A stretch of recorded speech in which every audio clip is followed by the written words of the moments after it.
గతంలో మన ఆర్జీవి వ్యూహం సినిమా విడుదల సమయంలో నారా చంద్రబాబుని నారా లోకేష్ని జనసేన అధ్యక్షుడైన పవన్ కళ్యాణ్ని వ్యక్తిత్వాలు కించవరిచేటట్టుగా సోషల్ మీడియా వేదికల పోస్టులు పెట్టిండని ఆ దుమారం అంతా ఇంత నడవలేదు. ఆ బలంగా చర్చ అయితే నడిచింది.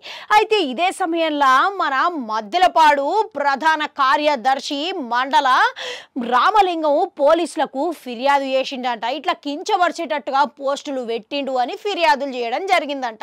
అయితే మళ్ళీ అదే సమయంలో ఏపీలో మన పలు పోలీస్ స్టేషన్ల కింద ఈయన మీద కేసులు నమోదైనాయంట.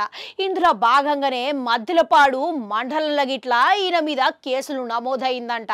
అయితే మద్దెలపాడు పోలీస్ స్టేషన్ వాళ్ళు ఎవరైతే ఉన్నారో పోలీసులు వాళ్ళు గిట్లా ఒంగోలుకి వెళ్ళి మన హైదరాబాద్కు వచ్చి ఆర్జీవీకి గా నోటీసులు అనేది అందజేసిరంట. ఇక దీంతో ఆర్జీవీ మంచిగా తెలివిగా ఆలోచించి ముందుగానే నాకు పోలీసుల అరెస్టుకి వెళ్ళి భద్రత కల్పించాలి అనుకుంటా, రక్షణ కావాలి అనుకుంటా హైకోర్టుకు పోయి విజ్ఞప్తి చేసిండట. మళ్ళీ న్యాయస్థానం ఇప్పుడు దీని గురించి తీర్పిచ్చిందంట, స్పందించిందంట.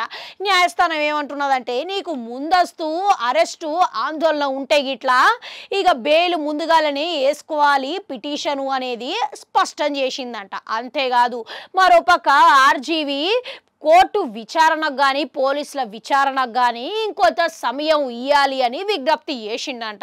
ఇక ఈ అభ్యర్థన అనేది పోలీసుల ముందు చూసుకోవాలి కానీ ఈడ కోర్టు వరకు వచ్చి చూసుకోవద్దు కాదు అని చెప్పి స్పష్టంగా స్పందించిందంట.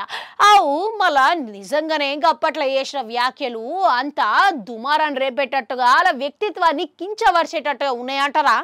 ఇక మీకు ఎంతవరకు తెలుసు చెప్పురి కామెంట్లల్లా. అట్లనే అడగంటుంటుంది, అది కూడా నొక్కరి మళ్ళొస్తా.